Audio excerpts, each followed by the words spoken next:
a todos os sets de tempo integral, nosso boa tarde. Eu sou o professor Cosme, coordenador de avaliação educacional e currículo da SEDUC, Secretaria de Educação, professora Rosângela, coordenadora de currículo também da Secretaria de Educação na coordenação de avaliação. E nessas 2 horas, hoje, a gente vai estar tratando de nivelamento e de avaliação diagnóstica, tá certo? Então, nesse primeiro momento, eu vou falar de avaliação diagnóstica e no segundo momento a professora Rosângela Monteiro vai tratar do nivelamento que advém dessas avaliações diagnósticas que a gente faz na rede. Então, boa tarde. Penso que vai ser muito importante esse momento de troca, né? De troca de experiência, troca de conhecimentos, para que a gente possa realmente começar esse ano alinhados, pensando nessa educação de qualidade, que vai dar, de uma certa forma, uma esperança. Alívio para o nosso trabalho.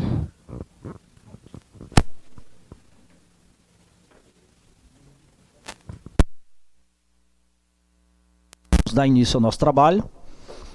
Como já havia colocado, o nosso tema é avaliação diagnóstica e nivelamento. Nesse primeiro momento a gente vai tratar especificamente dos tipos de avaliações que a gente tem de acordo com a função que ela exerce, mais detalhadamente sobre a avaliação diagnóstica, tá certo? Então, direito à educação, a importância das avaliações para o monitoramento e verificar se a garantia do direito à educação está sendo garantida. Esse é um grande problema que a gente ainda enfrenta, né? E a gente tem que usar um instrumento que está sendo feito agora, a própria rede está trabalhando, que é a BNCC, especificação com relação ao currículo da rede estadual de ensino, porque a BNCC ela não é currículo, mas ela orienta o currículo. Né? Então a BNCC vem dizer o que cada criança tem realmente direito a aprender. E se a gente analisar o Plano Estadual da Educação e o Plano Municipal de Educação, que de certo modo estão alinhados, tanto em consonância de prazo e de conteúdo com o Plano Nacional, na meta 7 do Plano Nacional de Educação, fala exatamente dessa qualidade da educação. E a gente tem, o INEP criou exatamente para aferir essa qualidade da educação, um indicador bastante interessante que é o IDEB. Então a meta 7 fala exatamente de fomentar a qualidade da educação básica em todas as etapas e modalidades, com melhoria do fluxo e escolar, naturalmente, e focando na aprendizagem, para que o Brasil, no ano de 2021, possa atingir, como está colocado aí, os níveis de IDEB no ensino fundamental, anos iniciais de 6 pontos, anos finais de 5,5 e no ensino médio de 5,2. O grande desafio nosso, nesse momento, é exatamente com relação a esse ano de 2019, que é ano de SAEB. Então a gente tem que atingir pelo menos as metas estipuladas para o Estado, para cada escola e principalmente para o Estado, para que a gente possa realmente garantir esse direito à educação que se tanto fala e que às vezes não é garantido, não é? Nós temos agora aqui o concretização do direito à educação. Para que realmente o aluno tenha uma educação de qualidade, 3 pontos são cruciais a se observar, que é o acesso, a permanência e o aprendizado. Só há aprendizados sociais se o aluno ou o estudante está tendo acesso a uma escola. Daí a importância de se frequentar uma escola para que a gente possa realmente dar a quem dele carece aquilo que se vai buscar nela, que é aprendizado, de fato aprendizado. Resultados educacionais para cada estudante e para a escola. Como é que a gente pode mensurar esses resultados educacionais?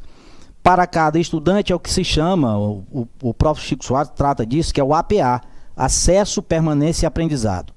Se eu garanto acesso a todos os estudantes, se eu garanto a permanência desses alunos na escola, e como a escola é de fato o local onde se tem que dar esse ensino de qualidade, ou pelo menos é o que se acredita, ele tem que garantir a isso também um aprendizado, ou seja, tendo acesso, permanência, consequentemente aprendizado, aí a gente vai estar de fato garantindo esse direito que o aluno tem de aprender.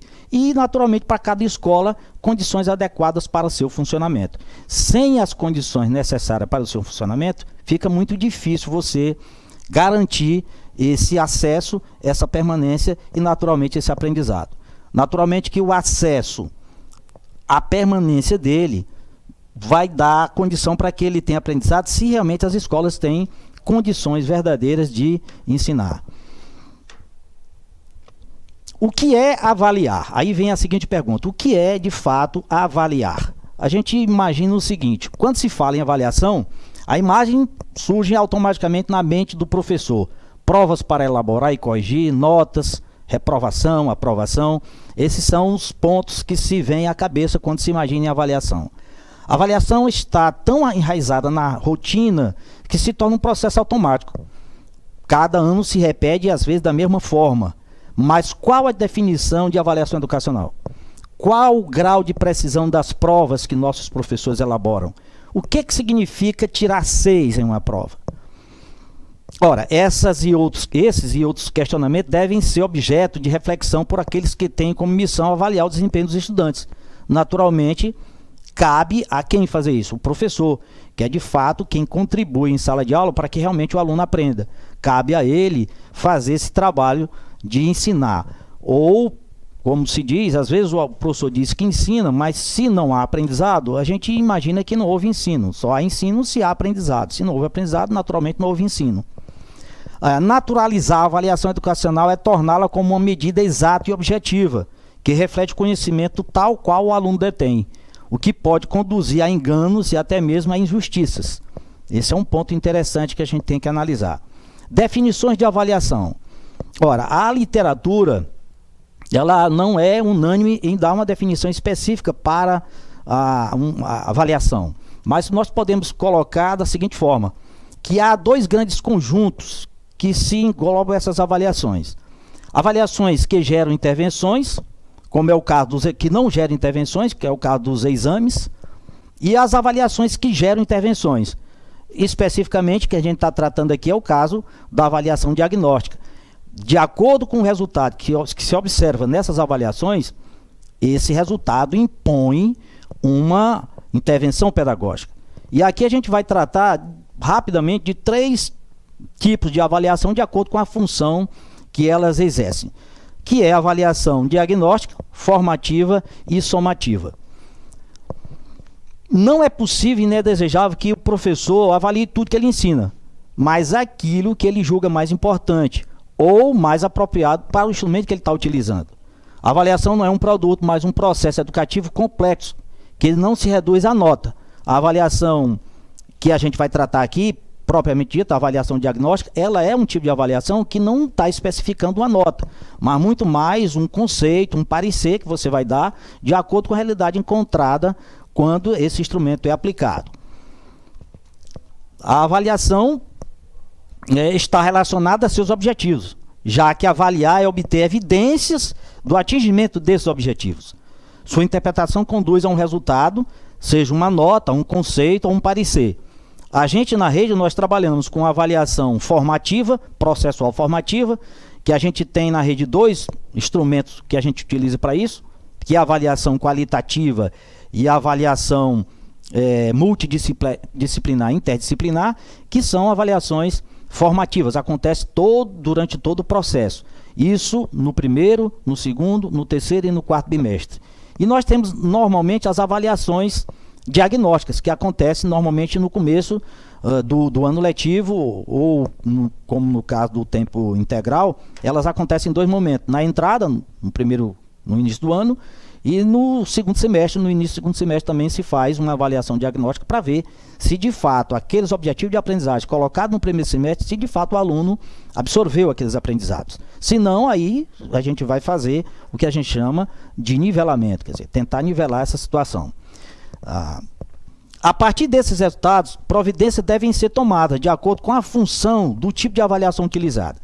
Se a avaliação utilizada é uma diagnóstica, ela vai dar uma noção de como é que está o nível daquele aluno para que ele possa continuar os seus estudos, né? Se tiver alguma deficiência de aprendizado, naturalmente a gente vai tentar corrigir essas deficiências.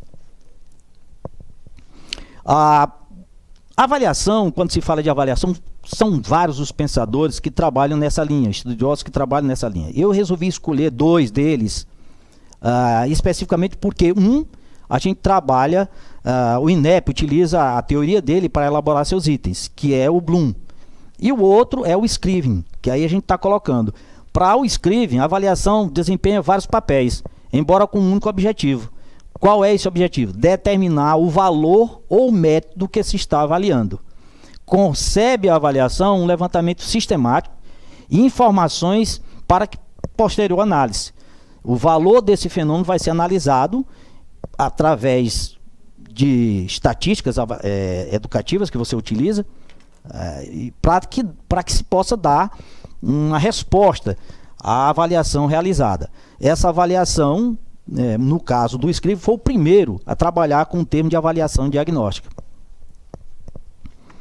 Para ele, a avaliação tem papel diferenciado, ou seja, como eu já acabei de falar, papel formativo e somativo, cujos conceitos influenciam até hoje a prática da avaliação no país. Aí aqui a gente vai tratar rapidinho da avaliação formativa e da avaliação somativa. O que é essa avaliação formativa e o que é essa avaliação somativa? A avaliação formativa nada mais é do que essa processual formativa que o professor faz em sala de aula. Aí ela está sendo colocada como um processo processual, isto é, ocorre ao longo do desenvolvimento dos programas, dos projetos, dos produtos educacionais, permitindo as modificações que se fizerem necessárias durante o processo. Ou seja, ela acontece o tempo todo, durante todo o processo formativo que a gente trabalha. No caso específico da rede estadual, a gente trabalha com bimestre, a unidade temporal é utilizada o bimestre. Então a gente tem uma avaliação qualitativa que ela permeia todo o bimestre, mas no final do bimestre nós temos uma avaliação, que é a avaliação interdisciplinar, multidisciplinar, que além de ter o caráter também somativo, ela é também formativa. Agora, por que ela tem caráter somativo? Porque dependendo da nota que o aluno tire naquele componente curricular, se for uma nota 6, teoricamente ele está aprovado naquele bimestre. Se for uma nota menor que 6, ele está deficiente de nota naquele bimestre. Daí, então, se supõe que os erros cometidos possam ser analisados para que se proponham intervenções para corrigir esses erros. Vamos imaginar uma prova em que o aluno, metade da turma ou mais, tem uma nota negativa, ou seja, menos que 6, então a análise que se faz não é em cima dos acertos, mas em cima dos erros. Ver os erros e corrigir esses erros para que o aluno possa aprender em cima dos seus erros.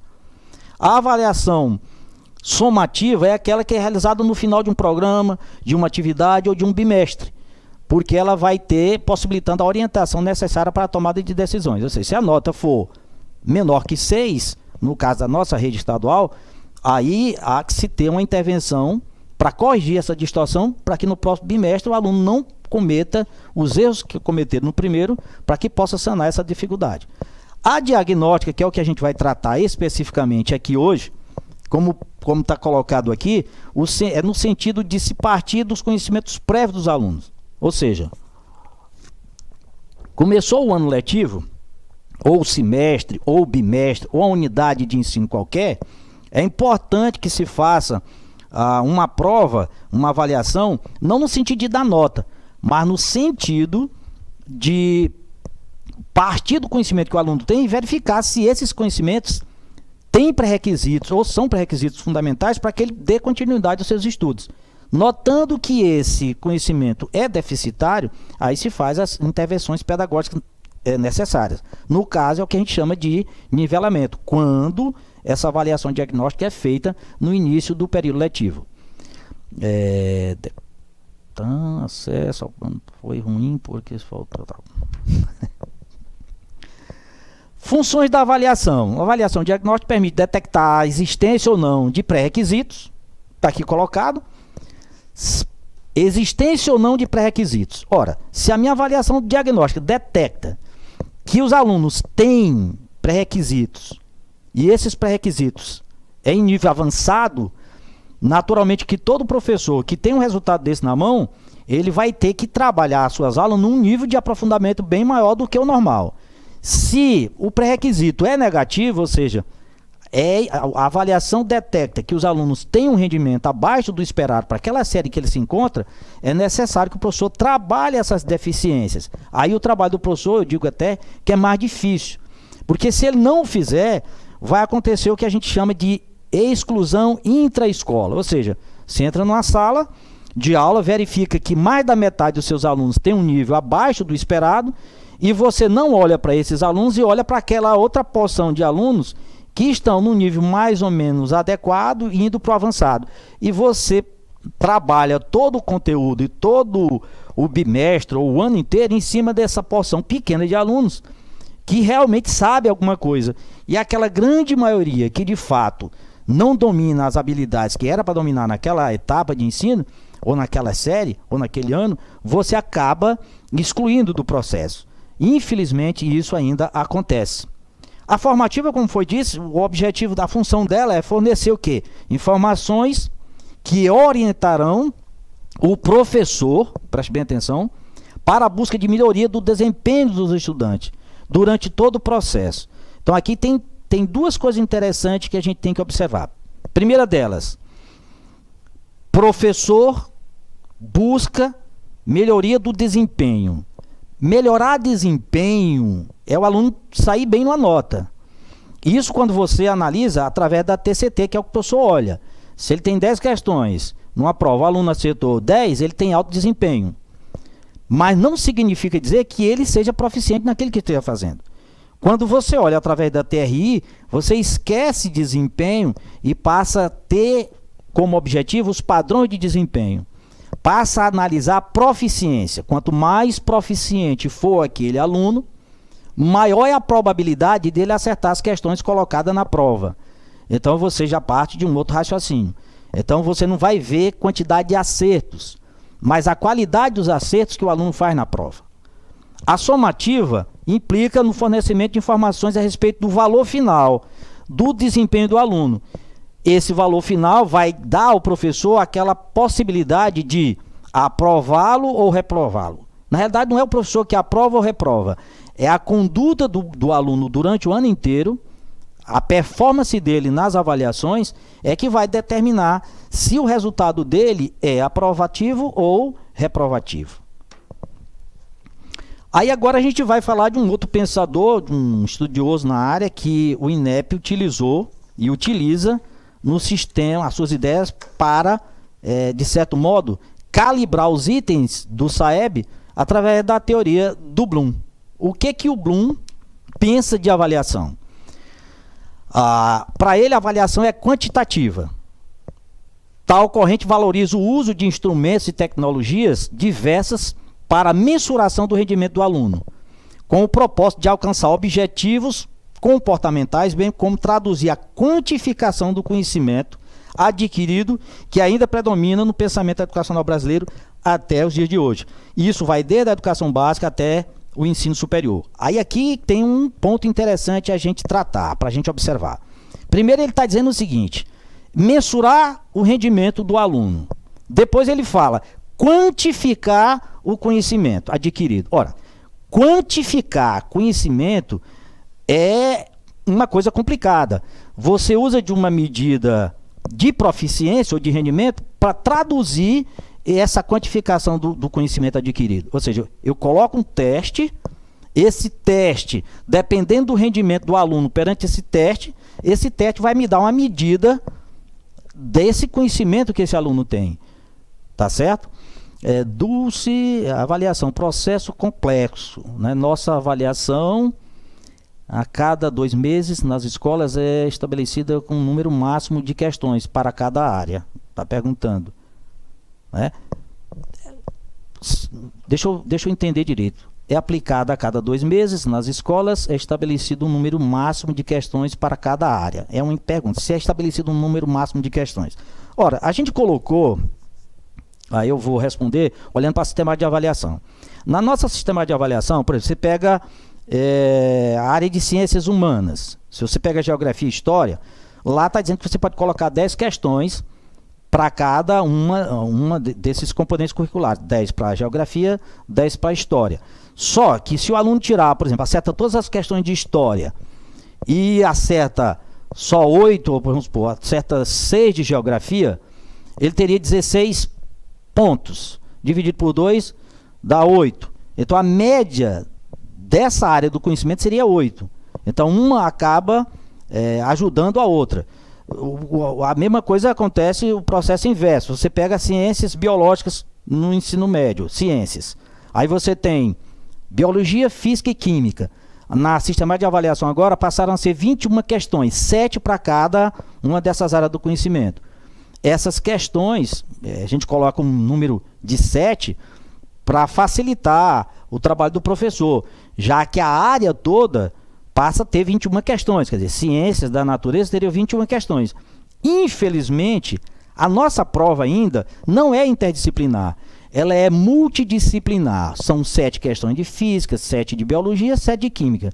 Por isso que às vezes as pessoas acham que é pouco o número de questões, mas na realidade eu estou olhando ciências como um todo. 21 questões de ciências eu acho um número bastante razoável para você trabalhar no final de cada bimestre, já que você dispõe de um outro instrumento avaliativo, que é a avaliação qualitativa, onde você pode trabalhar de várias formas. Você tem produção textual, você tem oralidade, você tem participação, que você pode utilizar essa avaliação quantitativa, ou melhor dizendo, qualitativa, para ajudar no entendimento do conteúdo, tá certo? Mas voltando para cá, o que o Bloom, a concepção do Bloom de avaliação? As concepções do Bloom desde 1972 foram importantes para a geração de um sistema de ensino e avaliação mais coerente entre si, tá certo? Ao destacar a relevância do domínio da taxonomia, despertou os professores para o perigo da incoerência entre o que se ensina e o que se avalia. Aí aqui é interessante perceber uma coisa aqui, ó. Quando a gente, que é um material fantástico que a gente tem hoje em dia, a avaliação tem que estar a serviço do currículo e não o currículo a serviço da avaliação. Até o ano passado, há 2 anos atrás, o que a gente percebia é que a avaliação puxava o currículo, quando deveria ser o contrário. O pessoal da avaliação foi mais rápido e puxava o currículo. Com a BNCC, não. A BNCC está dizendo o que cada criança tem que aprender, minimamente tem que aprender. E toda a matriz de referência das avaliações tem que ser baseada na matriz de referência da BNCC. Uma coisa que fique bem clara: currículo não é BNCC, como matriz de avaliação não é matriz curricular. A matriz de avaliação é um recorte da matriz curricular. Então, que fique bem claro isso. O que a gente espera com a matriz de avaliação, que é utilizada tanto no SAEB como no SAEPI, essa matriz de avaliação, que é muito difundida para as avaliações de larga escala, ela deveria, na mesma proporção, ser difundida para a avaliação processual formativa. Ou seja, não é possível que um aluno ou uma turma inteira vá, no final do mês, do bimestre, ficar diante de uma avaliação sem antes ter se dado a ela a matriz de referência daquela avaliação. O que é que o professor acha e entende que é mais importante daqueles conteúdos que foram trabalhados durante o bimestre? E aí, aquela velha colocação que a gente sempre insiste. O professor acha que ministrou conteúdo, que hoje na BNCC recebe o nome de objeto do conhecimento, mas nada mais é do que o velho conteúdo. Ele ministra aquele conteúdo, faz a prova dele dizendo que vai cobrar aquele conteúdo. Na realidade, não deveria cobrar conteúdo. Na realidade, a gente deveria olhar para o outro lado.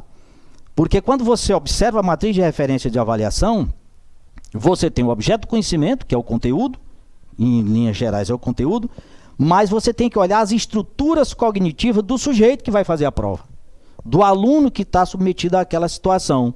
E aí as estruturas cognitivas desse sujeito, elas são divididas de certo modo, bem simples, em linhas gerais e em linhas específicas. Nas linhas gerais, a gente poderia dizer que seriam o que a gente chama de competência. E nas linhas mais específicas seriam as habilidades. Ora, as habilidades invocam necessariamente o currículo. Envolve o conteúdo. E, ao envolver o conteúdo, ele descreve a forma como o aluno deve se apropriar desse conteúdo. Ora, a forma como o aluno deve se apropriar desse conteúdo vai depender dos esquemas mentais que ele tem. Tá certo? Aí é onde entra a taxonomia do Bloom. Então você tem de um lado o conteúdo, é como se fosse um triângulo equilátero. Você tem em um vértice o conteúdo, nos vértices de baixo você teria as habilidades e as competências. Quando você cruza conteúdo com os esquemas mentais que você faz na sua mente para resolver um determinado problema, você tem habilidade. Essa habilidade gera uma escala de proficiência. Agora, quando você pega conteúdo e mistura ou faz uma ligação com competência, que é mais geral, aí você vai ter os padrões de desempenho. Até que ponto ou em que grau de profundidade esses estudantes dominam aquelas habilidades. Pode ser em nível baixo, médio ou alto. A gente utiliza normalmente na escala do SAEP e o SAEB, e o Todos pela Educação, 4 padrões de desempenho, que é abaixo do básico, básico, adequado e avançado. Sendo que o abaixo do básico, estariam em estágio de reprovação. Os que estariam adequado e avançado, eles em tese seriam os alunos que estariam de certo modo aprovados. Todos pela Educação usam os mesmos 4, só que com nome diferenciado. É insuficiente, básico, proficiente e avançado. Mas no final das contas você tem os mesmos 4 padrões de desempenho, que vai determinar ou vai dizer em que grau de profundidade aquele estudante ou aquele aluno domina aquelas habilidades. Ou em que grau de profundidade ele tem competência naquilo que ele faz, não é? Agora, uma coisa interessante. A matriz de referência da avaliação que o SAEB usa, que o SAEP usa, ela tem uma coisa interessante nela. Essa matriz vai, de certo modo, determinar o que os alunos sabem ou o que eles são capazes de realizar no final de um bimestre, ou de um semestre, ou do ano, uma tarefa cognitiva. Tá certo? Então ele vai nada mais do que mensurar isso. O que é que o aluno tem que desenvolver, ou que eles demonstram saber, ou que são capazes de realizar uma tarefa no final daquela série que você colocou para ele, ou um bimestre, ou um trimestre, ou um ano letivo. Tá certo? Dando continuidade aqui, o nível de dificuldade, por exemplo, o Bloom, a taxonomia do Bloom, que é utilizada no SAEB. Já que ele tem uma noção de avaliação mais no sentido quantitativo, aqui há um exemplo dessa situação do Bloom. Por exemplo, o nível de dificuldade de uma questão não relaciona diretamente só com o conteúdo, mas também com as habilidades que o aluno requer para resolver aquela situação.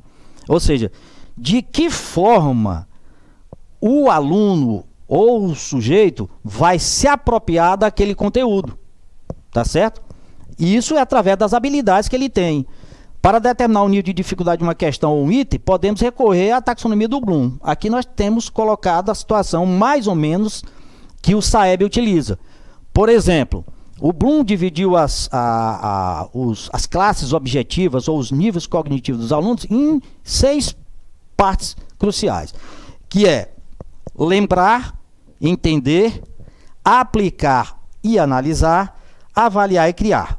Então, se a tarefa cognitiva que é exigida do aluno, que ele faça, ou que ele domine para resolver um determinado momento, e exige dele só lembrar e entender, essa questão é muito fácil, é uma questão razoavelmente fácil. Agora, se a questão ou item exige do aluno que, além de lembrar e entender, ele aplique e analise a resolução daquele resultado encontrado, é uma questão mediana. Agora, se o aluno, além de lembrar, entender, aplicar e analisar, ele tem que avaliar e criar uma resposta dada a uma situação, essa questão é muito difícil. Daí a gente dizer que as questões do Enem são questões complexas, difíceis, na maioria delas. Por quê? Porque envolve do aluno, primeiro, compreensão leitora. Se ele não tem a habilidade, se ele não tem essa compreensão leitora, essa competência leitora, e isso deduz o seguinte: competência leitora é você ler e saber entender o que está lendo. Então, se o aluno pega uma questão que ele tem que ler a questão, sintetizar aquele enunciado todo, tirar as informações daquele enunciado, aplicar aquelas informações e resolver uma questão, e depois de resolvida essa questão, ele ainda tem que olhar para todas as alternativas e analisar cada uma delas para ver qual é a resposta, essa questão é uma questão de nível alto. Ela está lá na escala do SAEB em 480, se for a escala do Enem, está lá na escala de 700, 800. Quer dizer, o aluno, para resolver a questão dessa, ele teria que estar com um nível de proficiência lá nos 800, por aí, para resolver. Então você pega, por exemplo, o último resultado do vestibular desse ano, uma aluna do didático que passou para medicina, se não me engano, a média dela foi, com cota, foi de 730 e alguma coisa. Ou seja, uma questão de nível 800, pontuação 800, essa aluna com certeza, se acertasse uma questão dessa, seria pelo parâmetro C da teoria de resposta ao item, que é a probabilidade de acerto ao acaso. Por quê? Porque a proficiência dela é 730. Um item de 800, ela com certeza não teria a competência para resolver esse item acertadamente. Se acertasse, é o parâmetro C da teoria de resposta ao item, que é a probabilidade do aluno sem proficiência alguma acertar aquele item em particular, né? Aí a gente vai falar rapidamente aqui de avaliação diagnóstica, que é o tema principal da nossa explanação aqui. Deixa eu ver uma pergunta aqui. Cada 2 meses nas escolas é estabelecido um número máximo de questões para cada área. É a pergunta. Ricardo de Moura Borges. Faço a tempestade mental como forma de saber o que o aluno já sabe frente ao conteúdo. Ora, aí é que diz. Nenhuma avaliação ela está fechada em si mesma. E nenhuma avaliação, por si só, ela avalia tudo. Mas o professor, como eu disse lá no começo, uma das funções da avaliação, o professor nunca avalia, como eu disse lá no início, nunca avalia tudo. Mas aquilo que ele acha que é fundamental que o aluno saiba. A habilidade e a competência que ele exige que o aluno domine para que possa prosseguir nos seus estudos. Não é possível que durante 2 meses de um determinado conteúdo que você ministra, de um objeto de conhecimento que você esteja trabalhando, você não seja capaz de priorizar aquilo que de fato é fundamental que o aluno saiba. Você tem aí 7 itens ou 7 questões que você pode trabalhar. Isso eu acho um número bastante razoável, porque ela não é imparcial. Ela tem parte que é do próprio professor. Então ele tem que fazer esse filtro, perceber daquele conteúdo trabalhado qual ou quais aqueles objetivos de aprendizagem que são fundamentais. Porque a gente tem que pensar da seguinte forma. A gente tem que entender que a prova não é propriamente conteúdo, mas a prova deve cobrar habilidades e competências que os alunos têm que ter para se apropriar daquele conteúdo. Se eu só penso que eu tenho que cobrar conteúdo e esqueço as habilidades e competências que o aluno tem que se apropriar para resolver aquele problema, aí a coisa fica difícil. Então tem que se partir e tem que se ver o currículo através das competências e habilidades, e não só através dos objetos de conhecimento que está lá colocado no currículo.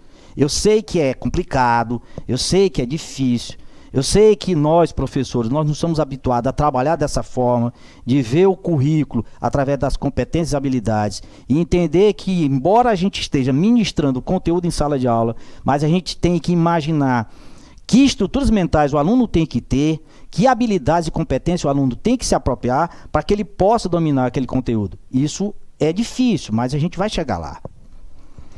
Então, a avaliação diagnóstica, o que é de fato?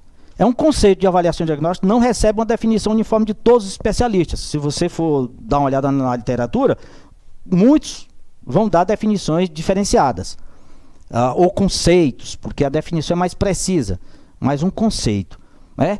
Porque o conceito ele pode variar de pessoa para pessoa, mas uma definição não. O que é dito, definido aqui, vale em qualquer lugar. Então, ele está dizendo aqui, no entanto, pode-se, de maneira geral, entendê-la como uma ação avaliativa realizada no início de um processo de aprendizagem, não necessariamente só no início de um bimestre, no início do ano letivo, mas cada unidade de ensino trabalhada, era de se esperar que o professor fizesse uma avaliação diagnóstica. Eu vou começar, por exemplo, falar sobre leis de Newton. Estou trabalhando na lei de Newton, mas o aluno não sabe uma expressão numérica, não sabe uma função, não sabe multiplicar ou dividir. Fica difícil você dizer que força é igual massa vezes aceleração, por exemplo. que se você aplica uma força em um objeto, essa força, se movimentar essa massa, vai provocar nessa massa uma aceleração, né? Então, se ele não entender esse raciocínio, fica difícil você dar continuidade ao seu trabalho. Entendê-la como uma ação avaliativa realizada no início de um processo de aprendizagem que tem a função de obter informações sobre o conhecimento prévio dos alunos. Eu tenho que saber o que o aluno sabe, ou que pelo menos ele demonstra saber, para que eu possa dar continuidade ao meu trabalho. A avaliação diagnóstica é bem interessante. De fato ela é interessante. Porque se a gente fizesse isso a cada início de unidade temática trabalhada, eu vou trabalhar, por exemplo, expressões numéricas, mas eu sei que o aluno não sabe multiplicar nem dividir. Quando eu dava aula de física, eu percebia muito isso. Eu estou trabalhando aqui física, às vezes o aluno entende física, sabe compreender o fenômeno, mas na hora de dar um tratamento matemático para resolver aquela situação imposta, ele não consegue fazer. Por quê? Porque não sabe uma raiz quadrada, não sabe a potenciação. Então, o problema desse aluno não é de física, é de matemática. Falta pré-requisito, então tem que corrigir isso. Você vai trabalhar vetores, o cara não sabe teorema de Pitágoras, então fica complicado você entender fisicamente o vetor, mas na hora de dar um tratamento matemático para resolver aquela situação imposta de vetores, o cidadão não sabe calcular uma hipotenusa, não sabe calcular um seno, um cosseno, então fica difícil. Então tem que ter pré-requisito. Aí você esquece isso, aquele conteúdo momentâneo, e vai fazer um nivelamento, que é o que a professora Rosângela daqui a pouco vai falar. Vai fazer um nivelamento para poder você dar continuidade. Agora, se você quer uma coisa mais simples, não quer se envolver, aí você deixa para lá e a turma toda acaba no final do semestre, no final do ano, tendo um resultado não esperado, que é aprovado. Está quase todo mundo retido. E aí é chato uma situação dessa. A avaliação diagnóstica, eu vou saltar isso aqui porque a gente vai estar com o tempo meio corrido, mas é colocar a seguinte situação. Não importa a matéria que você leciona, o grau de ensino, seja ele infantil, fundamental, médio, técnico ou EJA, a avaliação diagnóstica presta-se fundamentalmente com um objetivo.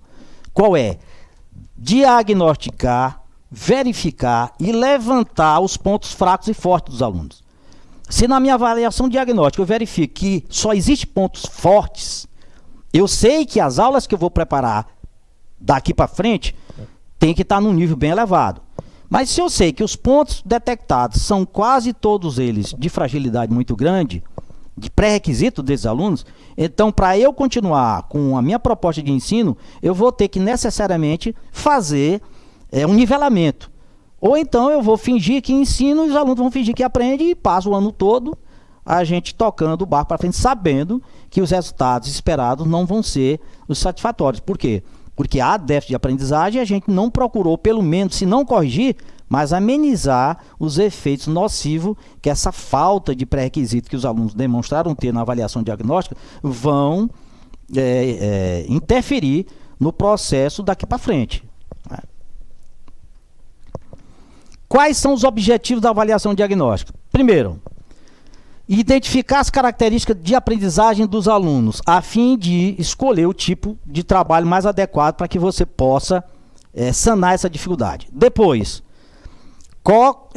coloca em evidência os aspectos fortes e fracos que aquela turma que você de repente está trabalhando demonstra ter com a avaliação, com a análise dessa avaliação diagnóstica. Depois, evitar a detecção tardia das dificuldades de aprendizagem dos alunos, porque muitas das vezes você só percebe isso com o andar das aulas. De repente, lá no meio do mês ou do bimestre, você percebe que aquele conteúdo que, de certo modo, você está querendo colocar para os seus alunos, não está tendo um retorno satisfatório, porque eles faltam pré-requisitos. Não sabe multiplicar, não sabe dividir, não sabe extrair uma raiz quadrada, não sabe resolver a expressão numérica.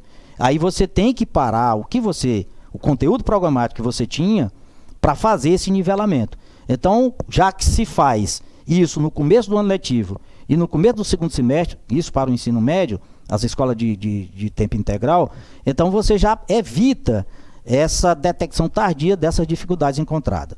Depois a gente tem como objetivo também conhecer as aptidões, os interesses e as capacidades e competências enquanto pré-requisito para futuras ações pedagógicas.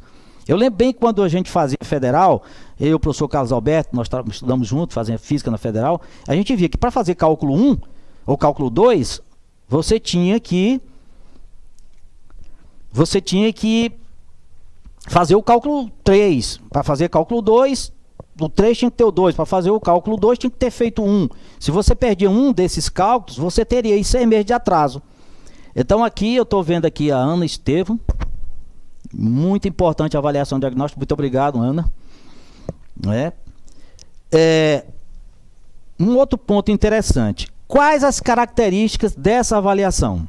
Estou vendo que o pessoal está bastante intenso aí do outro lado ouvindo. Espero que não esteja falando rápido demais. Essa é uma experiência, tanto para mim como para a Rosângela, que vem daqui a pouco, nova. A gente não tem esse costume de estar aqui no estúdio, tranquilo. Então, às vezes a gente fala rápido demais. Eu não sei se eu estou indo muito rápido, mas é porque tem uma série de informações dentro para frente. A gente está sem noção de tempo. A gente tem um tempo muito curto. Diferente de uma sala de aula que você tem 50 minutos e você prepara uma aula para 50 minutos.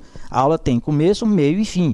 Aqui eu só sei que eu tenho 1h10 mais ou menos para falar, mas a gente fala, acaba indo o tempo terrível aqui. Eu não sei se vai dar tempo para falar tudo. As características da avaliação diagnóstica. É o aspecto preventivo, já que ao conhecer as dificuldades dos alunos no início do processo educativo, é mais fácil você ver as necessidades que esses alunos têm.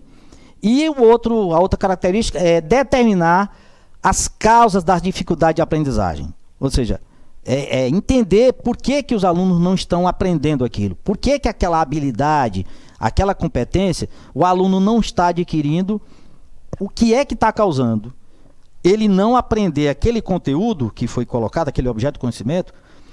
Por que as operações mentais que ele tem que movimentar para se apropriar daqueles conteúdos, ele não está conseguindo fazer? Então, a avaliação tem esse objetivo bastante interessante de detectar isso. Para que serve essas informações? Primeiro, auxiliar as redes de ensino, bem como as unidades escolares. Aí aqui é interessante, daqui a pouco, os slides que a gente vai ver aqui para frente, é muito mais direcionado à rede de ensino de um modo geral. Mas a avaliação diagnóstica, que a gente vai falar daqui a pouco, é uma avaliação de rede, para ver a situação da rede como um todo, mas o objetivo também disso é que cada professor, na sua escola, diante da sua turma, faça uma avaliação diagnóstica. Rapidinho, faça essa avaliação diagnóstica, né? A Adriana, ali, Cláudia, Alencar, participando, Guedes, aula invertida é uma metodologia bastante eficaz para cobrir o aspecto interessante. Seus resultados servem para explorar, identificar, adaptar e predizer acerca das competências e aprendizagem dos alunos. Isso é bastante interessante. Explorar, identificar, adaptar e predizer as competências que o aluno demonstra ter ou que aparentemente demonstra ter. Aí a gente vai ver aqui duas avaliações de Cláudia. Infelizmente a avaliação tem serviço só para verificar a aprendizagem, não para intervir no resultado dos dados. Olha, é bem interessante, Cláudia, o que você colocou aí. Primeiro, eu sempre digo, só avalia quem tem coragem de intervir. Nós da coordenação de avaliação, nós olhamos a avaliação com um cuidado muito especial. Primeiro, porque a gente sempre bate naquela tecla. A gente avalia para ensinar e não ensina para avaliar. Por que a gente avalia para ensinar? Porque em cima dos resultados, das análises feitas dessas avaliações, a gente detecta a fragilidade no ensino, a gente propõe um plano de intervenção pedagógica para corrigir essas deficiências. Na sistemática de avaliação que está na rede, está claramente colocado isso. Quando se vê que tem uma deficiência, que o aluno aponta uma deficiência através da avaliação, que a gente vai já falar agora, que é a AGI, a gente propõe o plano especial de intervenção pedagógica. Quem tiver com a sistemática de avaliação que toda escola tem, é só dar uma olhadinha lá que tem, eu acho que, se não me engano, uns cinco artigos específicos sobre esse paper, que é o Plano Especial de Intervenção Pedagógica. Por quê? Porque, como eu disse, só tem sentido avaliar se eu tenho coragem de intervir. Porque normalmente a avaliação, ela te dá uma situação desfavorável. O próprio SAEB é prova disso. Quando se bolou a Prova Brasil, antigamente, que hoje agora é SAEB, se imaginava que milhões de brasileiros estavam no espectro daquela Prova Brasil. Quando a prova era aplicada, isso não se confirmava. Quer dizer, na primeira aplicação da Prova Brasil, onde começou a usar essa análise, a gente viu que a proficiência média em língua portuguesa e matemática do 9º ano era 250 pontos na escala, com um desvio padrão de 50 pontos. Quer dizer, realmente só tem sentido avaliar se você intervém, se você tem coragem de intervir. Por exemplo, você faz uma prova e verifica na sua turma que 70% dos alunos tiveram nota baixa. Então você não tem que analisar as questões que os alunos acertaram, você tem que analisar os erros. Então os erros é muito mais interessante que se faça uma análise dele do que dos acertos, já que só 30% acertou. A grande maioria, 70%, tiveram um rendimento abaixo do esperado. Então tem que se verificar. Por que isso acontece? Coisa que normalmente o professor não faz e nem o aluno quer saber. Mas é função primordial do professor, após a aplicação da prova, ele tirar uma aula ou talvez duas para fazer uma análise dessa prova, para dar uma devolutiva para os alunos, mostrar para eles por que eles não conseguiram fazer aquelas questões, por que aquelas habilidades que ele achava que os alunos dominavam, isso não se confirmou na prova. Então, tanto vale para a avaliação em larga escala, como também vale para aquela avaliação processual formativa que o professor faz na sala. No momento que o professor faz aquela prova, no final de um bimestre, não é simplesmente para ter uma nota, mas é, através daquela nota, verificar se de fato aquilo que ele propôs ensinar, os alunos de fato aprenderam. Se isso não se confirma, aí tem que se fazer uma análise. Onde é que está o erro? É meu, é só meu, ou foi do aluno? Ou o que está acontecendo para que essa realidade não se confirmasse? Isso é interessante observar. Então o SAEP é um sistema de avaliação que o Estado utiliza, e isso é permitido, que cada Estado faça a sua avaliação de rede para verificar, porque como é que eu vou garantir o direito do aluno aprender, como foi colocado lá no início? O Plano Nacional de Educação solicitou ao INEP que a cada 2 anos verificasse isso. Quer dizer, faz-se uma avaliação para verificar se de fato aquele todo investimento que foi feito durante 2 anos na educação, se aquele de fato se converteu em aprendizado para os alunos. Então, se o resultado é bom, beleza. Se é errado ou foi baixo, aí tem que se fazer as análises e ver aonde é que está a falha. Todo mundo falha. Quando uma turma inteira tira nota boa, todo mundo é parte do processo. Quando a nota é desfavorável, tanto os alunos como o professor, como a escola, está sendo reprovado no processo. Quais as finalidades específicas do SAEP? Primeiro, saber em que direção caminha a educação piauiense. Então eu tenho que ver como é que ela está. Segundo, verificar se houve evolução ou não nesse ensino ministrado. Localizar as evidências de melhoria ou fragilidade de ensino. Aonde melhorou e onde piorou. E por último aqui, pegar os exemplos que dão certo. Buscar aspectos diferenciais e modelos bem-sucedidos e, sobretudo, as diferenças entre o desejado e o alcançado.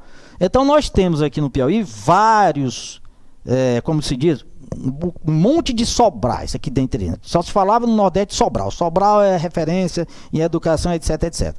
Aqui em Teresina, no Piauí, nós temos coisa parecida.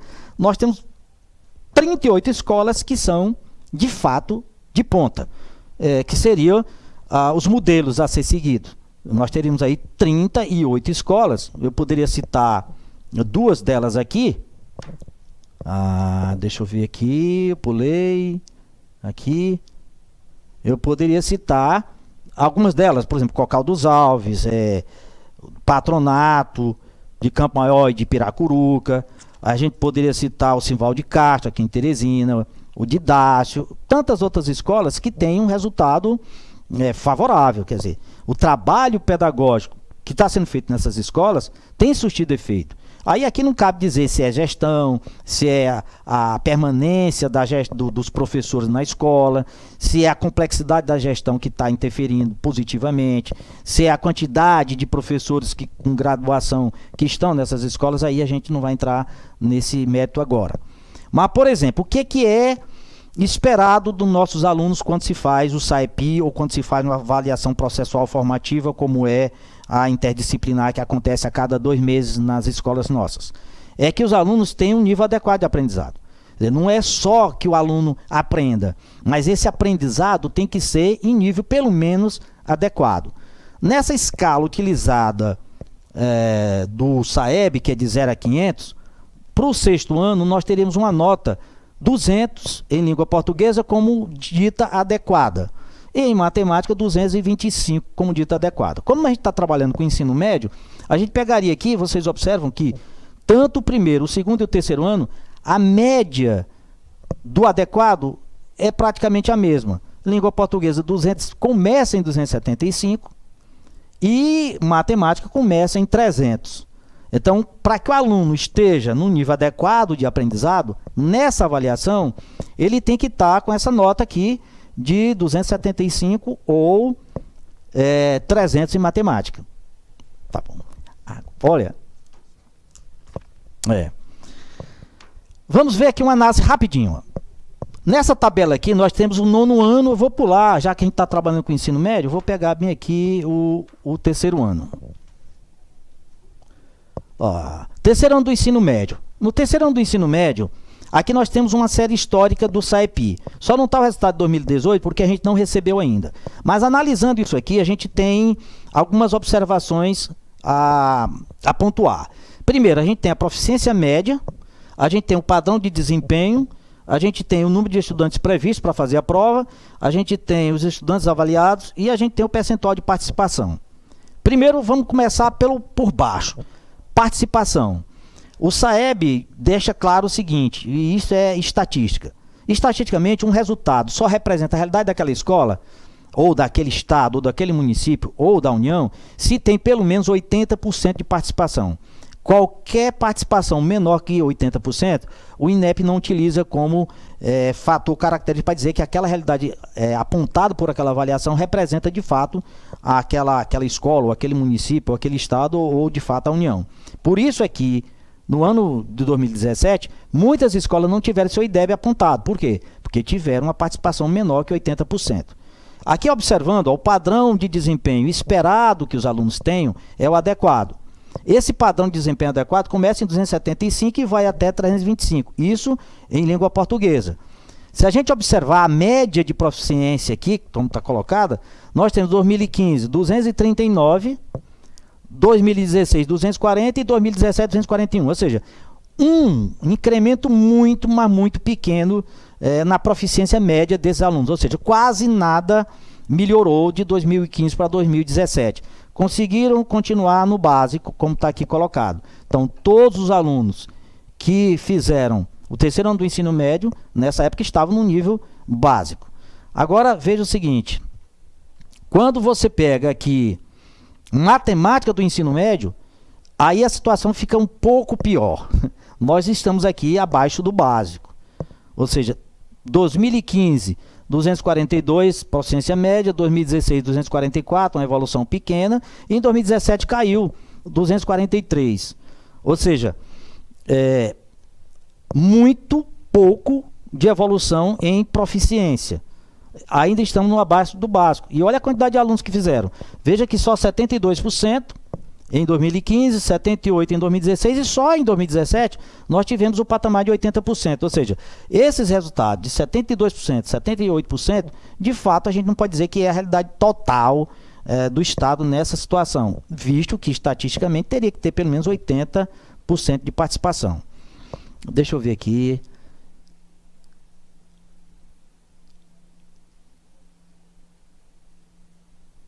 E isso.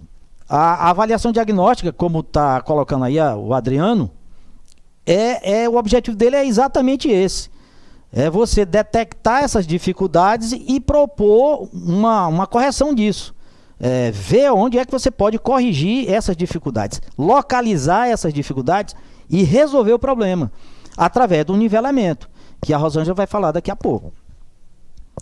Aí aqui a gente colocou rapidinho aqui uma situação bem interessante, que é a defasagem de aprendizagem. Sula Maria, esse Cosme, se aluno, professores...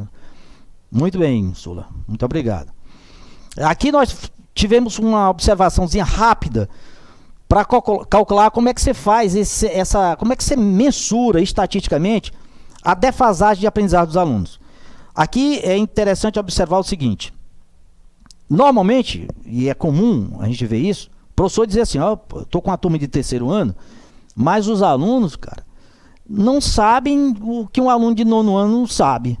Ou então um aluno de primeiro ano que o professor diz, rapaz, tu devia estar lá no sexto, porque, pelo amor de Deus, teu conhecimento é muito incipiente, cara. Tu tá no primeiro ano do ensino médio, mas teu conhecimento é de sexto, é de sétimo. E como a gente mensura isso estatisticamente? Aqui está colocado, ó. A gente fez aqui uma escala rapidinho. No sexto ano, a 200 pontos seria o adequado. E no terceiro ano, em língua portuguesa, 275. Ora, se do sexto para o terceiro ano do ensino médio, nós temos aí o que é 6 anos. Então, 200 pontos seria no sexto ano, 250 no nono, seriam 50 pontos aqui. Do nono ano para o primeiro, 25 pontos. Do primeiro até o terceiro permanece 275 pontos. Então eu teria aqui uma soma de 75 pontos que o aluno teria que ter a cada ano, no final dos 6 anos, ele teria que ter acumulado 75 pontos para ter saído no sexto ano do adequado e chegar no terceiro ano ainda no adequado. Se eu pego esses 75 e divido por 6, que foram 6 anos, ele teria que ter uma proficiência média em pontos de 12,5 pontos ao ano, nessa escala do SAEB, para que ele, saindo do sexto ano no adequado, ele permaneça lá no final do ensino médio também em nível adequado. Isso teria que ter, ao longo do ano, um incremento de 12,5 pontos a cada ano, para que ele chegasse lá no final com a posição de adequado. A mesma coisa em matemática, coincidentemente, porque a matemática começa com 225 e vai até 300. Vai dar a mesma coisa, meio desvio padrão, metade do desvio padrão. Metade da metade do desvio padrão. O desvio padrão é 50, metade 25, metade de 25, 12. Então, um quarto do desvio padrão. Então, aqui a gente fez um exercício rápido. Macedo, a nossa educação melhorou bastante a partir do desempenho em relação à avaliação. Perfeito. Eu acredito, Macedo, que nos últimos 3 anos a gente tem tido uma noção muito mais clara do que é avaliação. Antigamente a gente tinha aquela noção de que uma avaliação externa não tem nada a ver com o trabalho que a gente faz em sala de aula. E às vezes nem ligava para isso.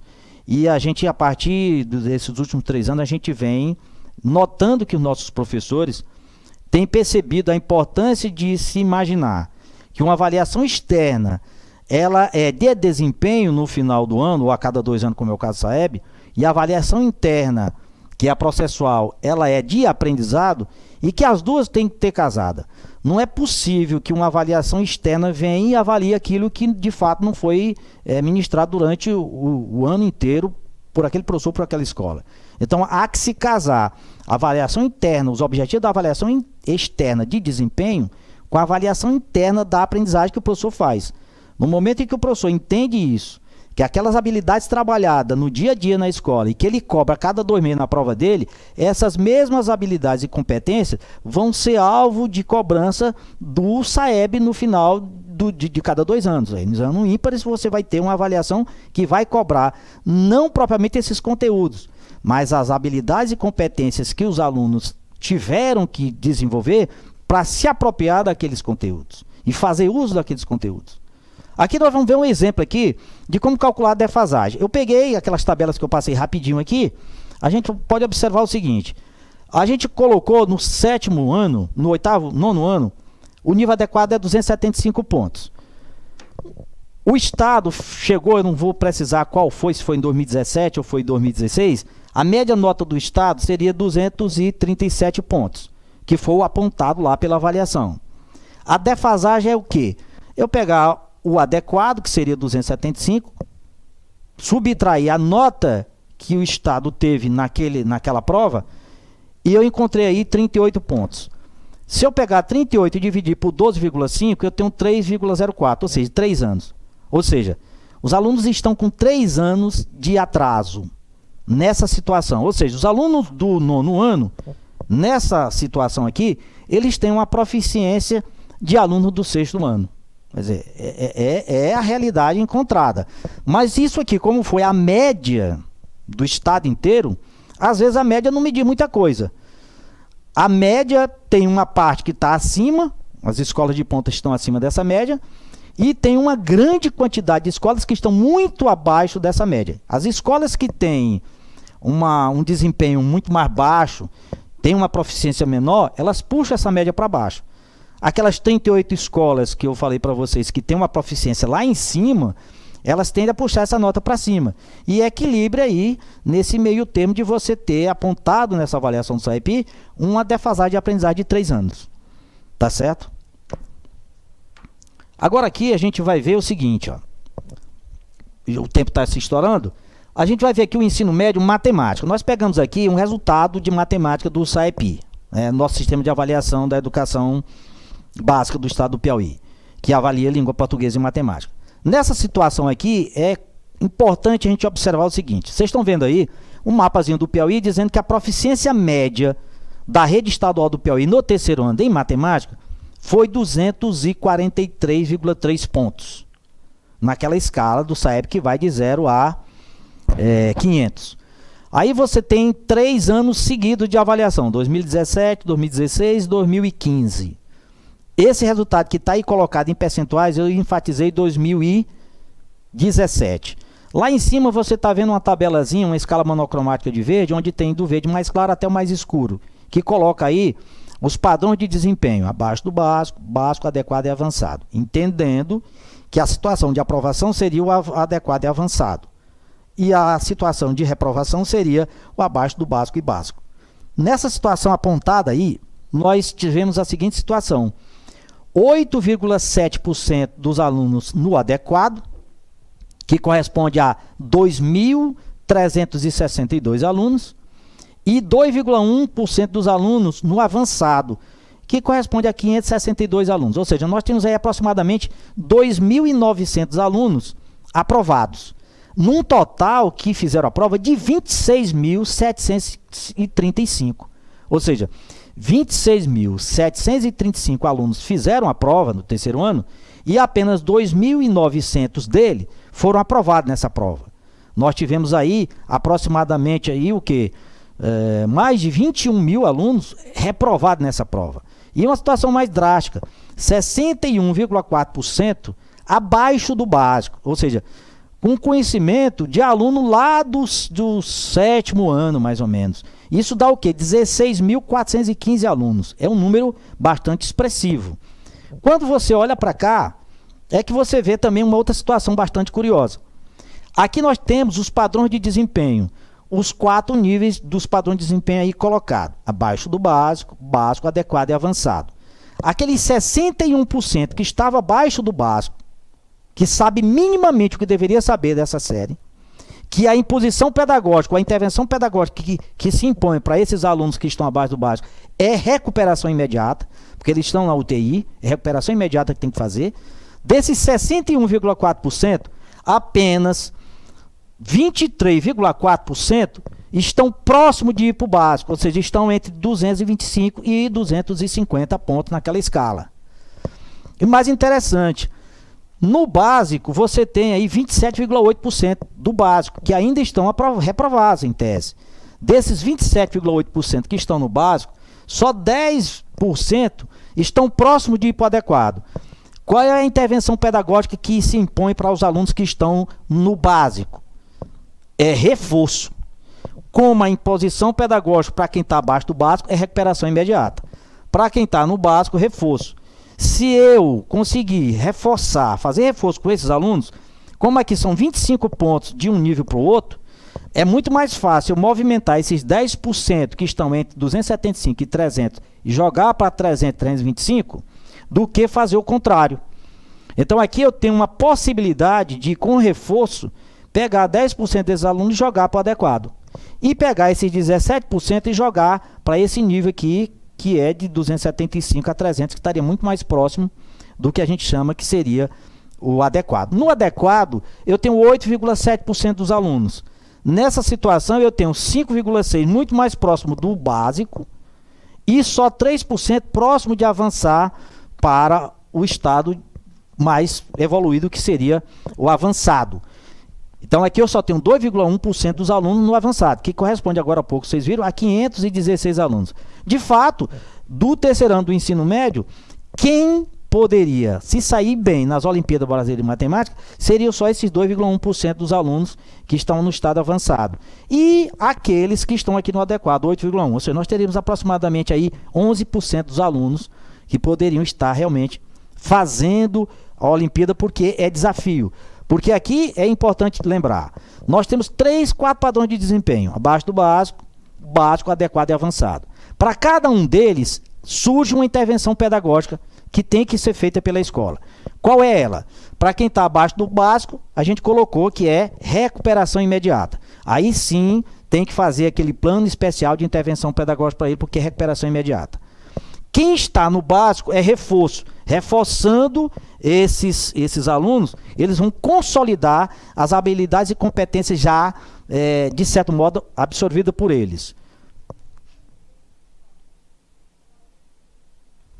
Com certeza, Macedo, MJS Macedo, realmente com essa visão que a gente está tendo da avaliação, e aí eu parabenizo o professor Carlos Alberto quando teve a iniciativa de criar dentro da secretaria um núcleo específico para cuidar de avaliação e currículo, que é a coordenação de avaliação educacional e currículo, porque a gente tem um olhar muito mais calibrado para cima da avaliação. A gente analisa a avaliação não só pelas características estatísticas dela, mas também por esse lado muito mais de devolutiva pedagógica que essas avaliações fazem. Ou seja, não adianta só avaliar se você não tem coragem de intervir.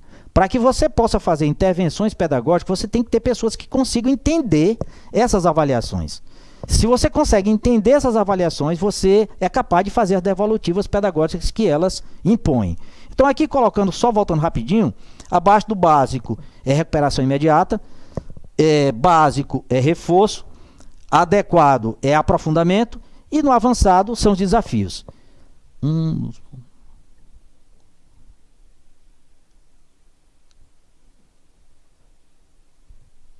Exatamente. Ela está colocando aqui, a Eliette, que um dos objetivos da avaliação, e ela fez uma colocação correta, quando ela bota lá descritores se referindo à avaliação. Porque quando você olha matriz curricular, a gente não olha descritor, a gente olha habilidade. Agora, quando você olha matriz de avaliação, é diferente.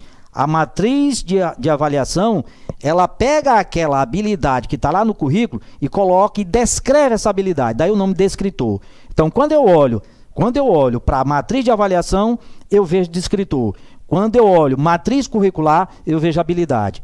E a gente, como eu disse agora há pouco, a habilidade invoca necessariamente o conteúdo. E o conteúdo nada mais é do que o objeto do conhecimento. Agora, quando eu olho para descritor, para a matriz de avaliação, esse descritor, como o próprio nome está dizendo, vai descrever uma única habilidade, porque o descritor ele é unidimensional, ele vai medir uma única habilidade para verificar se o aluno domina aquela habilidade e que em grau, qual é o grau de domínio que ele tem. Se é, como colocado aqui, abaixo do básico, um domínio incipiente. Básico, um domínio que precisa de ser consolidado. No adequado, precisa de aprofundamento. E no avançado, é só desafio. Ele já consolidou tudo que tinha que consolidar. É só desafio. E aqui a gente observa aqui uma matriz do SAEP, onde a gente deixa bem claro o seguinte: matemática, terceiro ano do ensino médio, que são os níveis 4 e 5, que é considerado adequado. Aqui eu estou colocando duas situações interessantes. Deixa eu ver aqui. Em toda e qualquer avaliação dá ênfase aos descritores no cotidiano escolar. O Sérgio José Bezerra trabalha nessa linha e tem... Bacana. eu estou contente em saber que as escolas, de um modo geral, elas estão se apropriando dessa informação, dessa importância que o currículo tem e que as avaliações têm, na medida em que faz uma mensuração ou pelo menos uma valorização desse currículo. A avaliação nada mais está a serviço do currículo, nunca o contrário. Então, no momento que você entende que a avaliação, ela, como eu disse agora há pouco, a gente usa a avaliação para ensinar e não ensina para avaliar, porque no momento que você analisa o resultado da avaliação, você vai detectar onde é que está, quais são os pontos fortes e pontos fracos que o aluno demonstrou ter, e não só saber quais são os pontos fortes e fracos, mas detectar precisamente quais são esses pontos. E através desses descritores a gente é capaz de perceber o que o aluno domina ou não domina daquele conteúdo. Se o aluno, de fato, está se valendo de todos os esquemas mentais para se apropriar daqueles conteúdos através das competências e habilidades que ele tem. Aí aqui a gente colocou uma matriz, o nível 4 do SAEP. Aqui você tem várias habilidades que estão colocadas que o aluno entre 300 e 325 demonstra ter, ou que ele deve ter. Se ele está no nível 4, que seria o nível 4 e 5 o adequado, ele demonstra dominar todas essas habilidades. Como eu peguei aqui um print do SAEP, eu reforcei aqui em cima duas dessas habilidades, que é, por exemplo, reconhecer que o ângulo não se altera em figuras obtidas por ampliação e redução. Isso lá no 9º ano é trabalhado como homotetia. A homotetia você amplia e diminui uma figura. Ao ampliar ou reduzir uma figura, se o ângulo é de 90 graus, não interessa se um lado do triângulo, do ângulo que você desenhou, tem 1 km, tem 10, tem 30, o que importa é a abertura entre eles. Se a abertura é de 90 graus, você ampliando ou reduzindo a figura, isso não vai interferir no tamanho desse ângulo. Uma outra habilidade é determinar a solução de um sistema de duas equações lineares. E aqui eu faço até uma colocação bastante interessante. Se o Bloom estivesse olhando isso, ou se você estivesse olhando pelo olhar do Bloom, aqui a gente iria verificar o seguinte: se eu tiver reconhecer que o ângulo, reconhecer um ângulo não aumenta de tamanho, é uma habilidade elementar, está lá embaixo, é uma questão fácil, porque é lembrar e conhecer, não é? Agora, para você lembrar e conhecer, reconhecer, você tem que lembrar e tem que conhecer. Você não reconhece aquilo que você não conhece. Então é elementar. Agora, determinar a solução de um sistema, determinar já é uma questão mediana, porque você tem que aplicar uma fórmula que você lembra e que você compreende para resolver um sistema de equação linear. Então é uma questão que utilizasse essa habilidade aqui e colocasse essa habilidade como descritor, aí você teria uma situação de uma questão mediana, porque envolve, além do aluno lembrar e compreender, aplicar e analisar. Então é uma questão que, de certo modo, envolveria uma habilidade um pouco mais profunda do aluno. Uma outra situação, que é o nível 5. Veja só aqui, é o que eu coloquei, não é conteúdo, mas a habilidade que o aluno tem que dominar, porque às vezes o conteúdo, ele está no 7º, no 9º, no 1º, no 2º, no 3º, às vezes ele se permeia, só que o grau de complexidade dele vai aumentando à medida que a série vai indo para frente. Ou seja, o aluno de 6º ano, quando ele passa para o 7º, ele troca esquemas mentais mais simples por aqueles esquemas mentais mais complexos, não é? Então aqui nós temos uma situação de resolver problemas fazendo uso de semelhança de triângulo com apoio de figuras.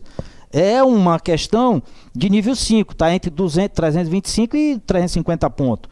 Se você tiver um item na escala do SAEB calibrado em 320, 325, com certeza ele estaria nesse nível. Quer dizer, um aluno que tem uma proficiência menor que essa, por exemplo, ele está no nível 4, com certeza a probabilidade dele acertar um item desse nível aqui é muito difícil, mas como na teoria de resposta ao item que o INEP utiliza, ele usa a teoria de 3 parâmetros, que é parâmetro A, B e C, onde o A é o poder de discriminação que o item tem, discriminar quem domina ou não domina aquela habilidade, o parâmetro B, que é o grau de dificuldade do item, onde é que ele está ancorado naquela escala de 0 a 500, se está no 200, se está no 300, E para ancorar esse item, o INEP utilizou a taxonomia do Bloom, que vai pegar aqueles níveis de proficiência para saber onde é que o aluno está.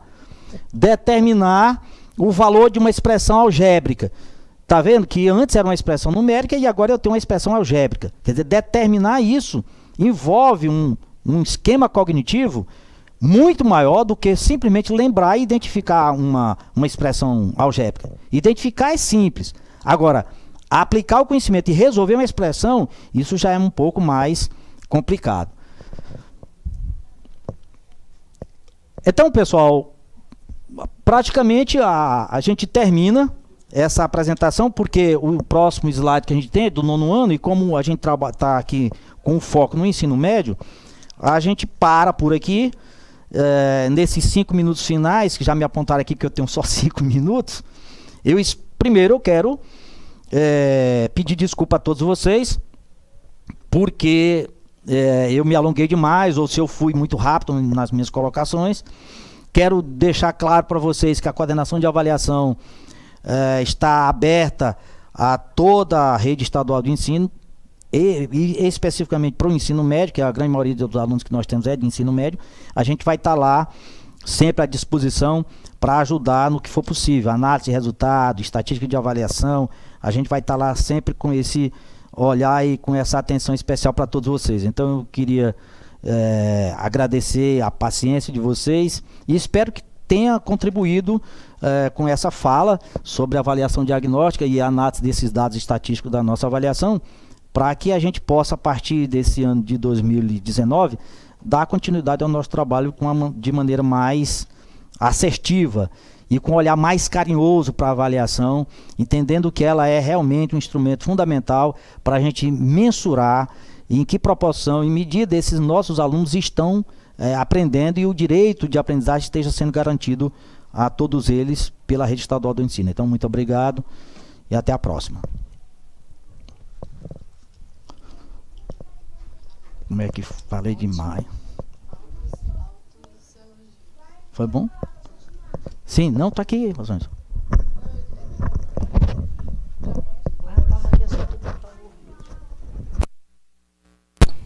Vamos dar continuidade à temática que está sendo desenvolvida. E aí eu queria começar assim, elogiando a participação. A gente ficou muito contente. Eu estava acompanhando ali a cada um de vocês que fazia as suas inferências, fazia as perguntas, né? E isso daqui é um feedback muito interessante. E aí eu queria enfatizar, por exemplo, o Macedo, quando ele disse que melhorou bastante o empenho nas avaliações, né? E depois também o Newton, ele fala que a avaliação ela é adequada, mas também é um desafio. E isso daqui é verdade, né? Porque assim, cada aluno, assim como cada um de nós somos uma caixinha realmente misteriosa, que a gente não sabe. Quer dizer, hoje eu estou bem, mas amanhã, quer dizer, tudo aquilo que eu construí hoje, amanhã eu posso, né? Pode vir abaixo. E o professor dentro de sala de aula, ele precisa convergir, né? Todas essas situações, todas essas nuances que acontecem dentro de sala de aula e saber avaliar para poder dar encaminhamento no seu trabalho. Realmente é um desafio. Porém, é fundamental, e ele enfatiza, é fundamental diagnosticar e proceder o quanto antes à intervenção, antes que isso se transforme em uma bola de neve. Isso daqui é muito interessante porque agora a gente vai exatamente tratar sobre essa questão sobre o nivelamento da aprendizagem. O professor Cosmo foi muito feliz quando ele falou sobre a avaliação diagnóstica e a avaliação como um todo, né? E é uma preocupação nossa na coordenação de avaliação e currículo que os resultados dessas avaliações, elas não dêem um norte, né? Que ela não seja somente um avaliar por avaliar, mas é preciso que realmente esse resultado que são mostrados, é necessário que se dê cabo a eles, né? O que ele está nos dizendo? Qual é a compreensão? Né? Quais são os desafios que a gente precisa, né, responder? E o nivelamento da aprendizagem, ele vem exatamente responder o grande desafio da universalização da educação, que é um direito, mas que, pelo fato desse direito, de uma certa forma, ter dado uma tonalidade de uma massificação da educação, então a Secretaria hoje ela tem essa preocupação de resgatar o sentido positivo e ampliar a igualdade, né, esse direito à educação, dando oportunidade realmente para que todos possam adentrar a escola, mas essa escola oferecendo um conhecimento, oferecendo oportunidade para os alunos, né, avançarem. Né? Então, configura-se em encontrar soluções para além da constatação da problemática da aprendizagem do aluno. Sabe-se que hoje existem uma série de avaliações, as avaliações de larga escala, as avaliações que o professor faz dentro de sala de aula, existe a própria observação do aluno no cotidiano. Então, essa problemática, ela está colocada sobre a mesa. Então, é preciso que realmente se olhe, constate, né, mas que não fique somente na visualização e nem também só na análise. É preciso que se considere os resultados, mas que se busque encontrar soluções. Né? O nivelamento da aprendizagem... Desculpa, não está passando. O termo nivelar significa, nessa proposta que a Secretaria, esse ano, ela está, digamos assim, buscando implementar, significa, tem um sentido de recuperar déficits de aprendizagem dos alunos, considerando também o conceito de equidade e as estratégias para alcançá-la. Tratar diferentemente os desiguais para torná-los iguais, como elemento constitutivo do direito ao acesso a uma educação de qualidade. E aqui eu coloco uma preocupação muito grande, porque quando a gente fala desses déficits de aprendizagem dos alunos, a gente pode, de uma certa forma, estar patologizando, né, quase não sai, né, mas dando um sentido mais patológico, né, déficit de aprendizagem. E a gente precisa entender que quando você vai colocar um piso na sua casa, né, então esse piso mesmo, a preocupação para que realmente flua, tudo a passagem por esse piso, digamos assim, a importância maior não é tanto o desenho que esse piso vai ter, é importante também por uma questão de estética, né? Mas é importante que ele seja alinhado, que todas as pessoas passem por ali, mas elas passem sentindo, né? Não, digamos assim, caindo, topando, mas que realmente exista essa equidade, né? Quer dizer, que fique liso, que essa passagem ela seja realmente uma passagem que dê oportunidade de avanço, né? Que isso daqui, que é o grande boom, né, desse momento agora da educação, é realmente esse direito que eu tenho. Eu cheguei na escola com os meus conhecimentos prévios, porque hoje a escola ela disputa, porque se você pensar, ao olhar para todos os lados, nós temos conhecimento. As imagens, né, que elas falam por si. Então, a escola, o papel da escola é, antes de tudo, realmente sistematizar, fazer com que o aluno entenda e compreenda e realmente dê um formato para todo esse conhecimento e que esse formato dê um sentido e também, digamos assim, habilidades e competência para que ele possa viver hoje nessa sociedade, nesse momento histórico, digamos assim, com necessidades bem diferentes, né? Se a gente for ver hoje, quer dizer, os nossos alunos, as suas expectativas, os seus sonhos, né? As suas potencialidades, elas são bem diferentes, né? Das nossas ou daquelas de 10, 15 anos atrás.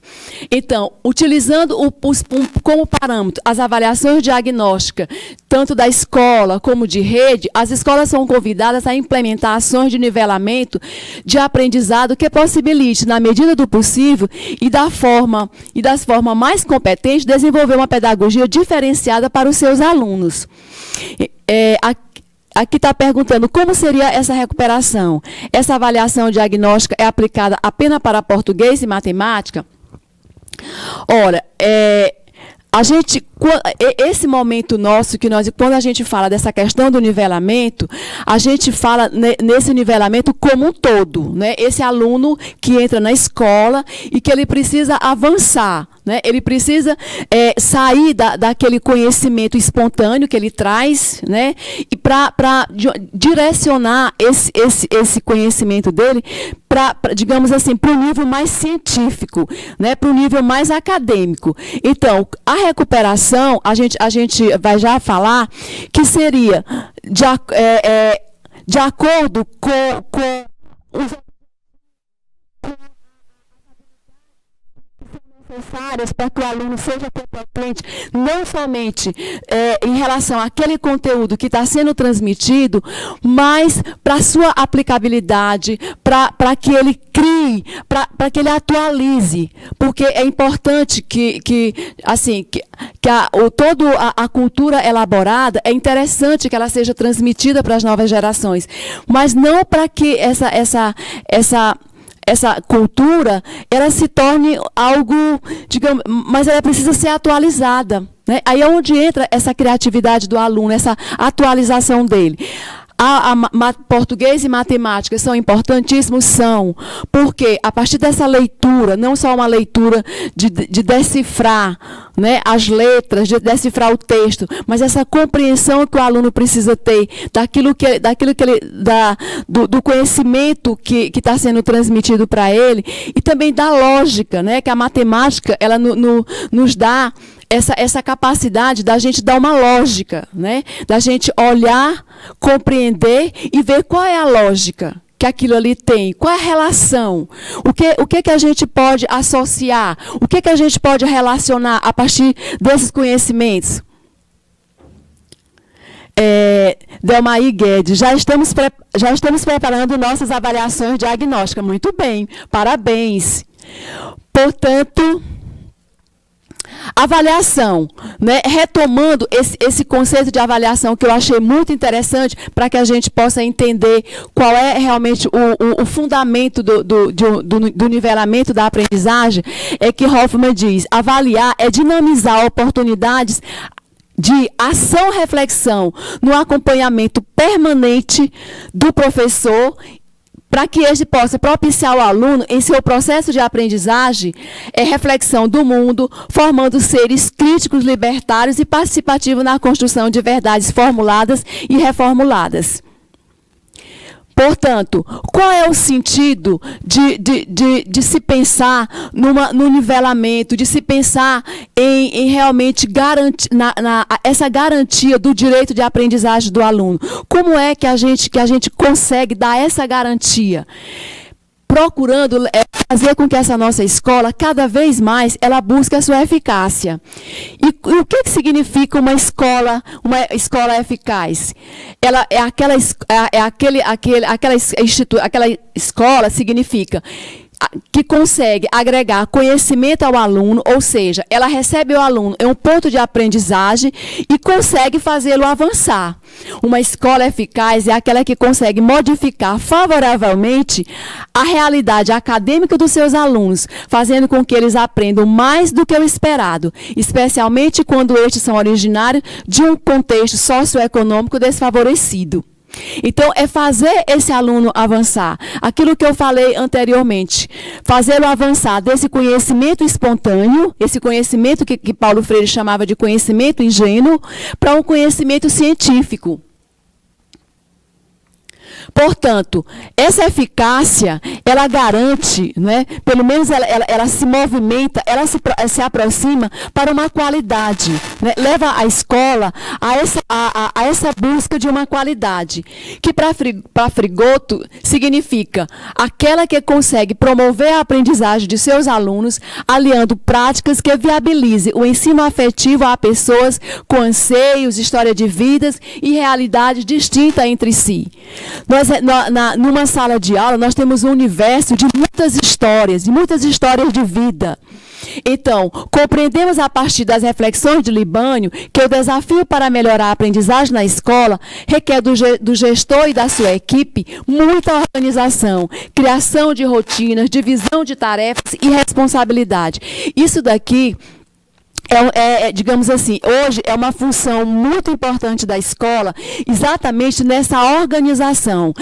Bauman, um grande sociólogo, ele fala muito dessa pós-modalidade e ele coloca muito ele fala dessa liquidez, né, em que hoje nós nos encontramos. Quando se pergunta alguma coisa para um jovem, por exemplo, ele não te dá uma resposta que você sente que tem uma solidez, mas ele dá uma resposta muito mais para, digamos assim, para satisfazer a uma massa, a um grupo ao qual ele pertence. Quer dizer, não existe mais um olhar, uma autonomia, de solidez mesmo, de entender dentro da minha realidade, dentro da minha história de vida, o que eu acredito, quais são os valores que eu busco. Então, essa solidez faz com que esse aluno chegue dentro da escola com muitos anseios e com muitas expectativas. Então, é preciso que a gente, não que a gente feche muros, mas que a gente crie, de uma certa forma, crie pontes para que esse aluno ele tenha bordas, para que ele não se perca pelo caminho. Então, a escola ela tem essa função de criar bordas, de criar pontes. Para eu olhar para a câmera, né? Desculpa, é porque é a minha primeira vez assim diante das câmeras, né? Então, eu tenho que ser bem orientada, tá? Então, é necessária a participação e engajamento de todos os envolvidos e, sobretudo, consciência da importância de cada um no processo. Isso daqui é muito importante. Eu trabalhava num projeto com crianças que vinham da rua, né? Crianças e que viviam em situações de risco. E era muito interessante porque todas as vezes quando a gente ia fazer um planejamento, a gente envolvia todas as pessoas. Era as meninas da cantina, do refeitório, era o próprio o motorista que fazia visitas à casa deles. Então, assim, a gente colocava. E era muito interessante, porque no momento que a gente começava a fazer o nosso planejamento, a gente sempre fazia uma retomada do que tinha sido o planejamento anterior, qual tinham sido as metas que a gente tinha se proposto. E era interessante porque, assim, cada um colocava, disse assim, olha, aquele projeto que foi desenvolvido, eu meninos para casa, eu ouvi como assim,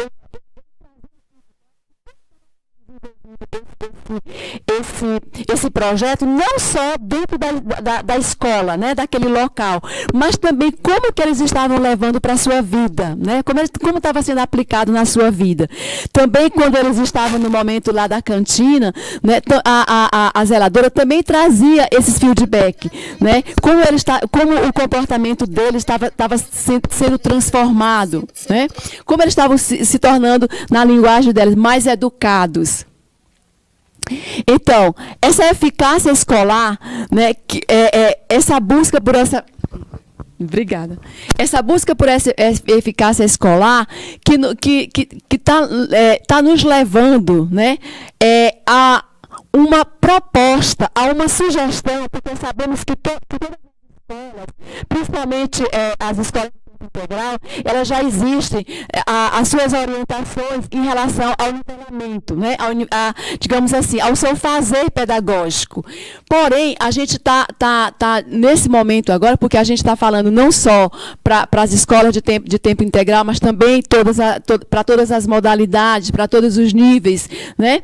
Então, o projeto de nivelamento da aprendizagem orientará uma reflexão-ação. Esse momento, né, nosso agora é para que se faça uma reflexão-ação sobre o cotidiano das escolas da rede estadual, para buscar esse movimento de compreensão metodológica da ação escolar frente aos desafios da aprendizagem. Como é que a escola, qual é a compreensão da escola em relação a essa nova geração, esses alunos que têm perspectivas diferentes, que cada escola tem digamos assim, tem um contexto diferente, tem histórias de vidas diferentes. Então, assim, destacando todas essas, digamos assim, essas nuances. Então, como compreender se essa metodologia que foi aplicada no ano passado, que se pensa para esse ano, se realmente ela responde a esses anseios, se ela destaca as reais necessidades dos alunos, se ela, de uma certa forma, conforta o de sala de aula, e para ele também precisa ter esse conforto, né, de que o trabalho dele realmente está tendo um impacto. Isso daqui é importante, né? Então, sendo neste caso possível, né, fazendo essa compreensão metodológica, é possível estabelecer parâmetros sobre os quais as escolas possam refletir, compreender sua realidade, buscando encontrar saídas no seu percurso pedagógico para a melhoria das condições de ensino e aprendizagem. Então, esse momento é muito interessante, sabe? É de fechar as nossas portas e realmente nos olharmos. Como é que nós estamos? A nossa escola, especificamente a nossa escola, aqueles alunos, aqueles professores, quer dizer, essa comunidade escolar, como é que nós estamos? Como é que está sendo esse percurso? Essa compreensão metodológica dessa ação, ela é muito importante, né? Porque ela nos coloca em pauta.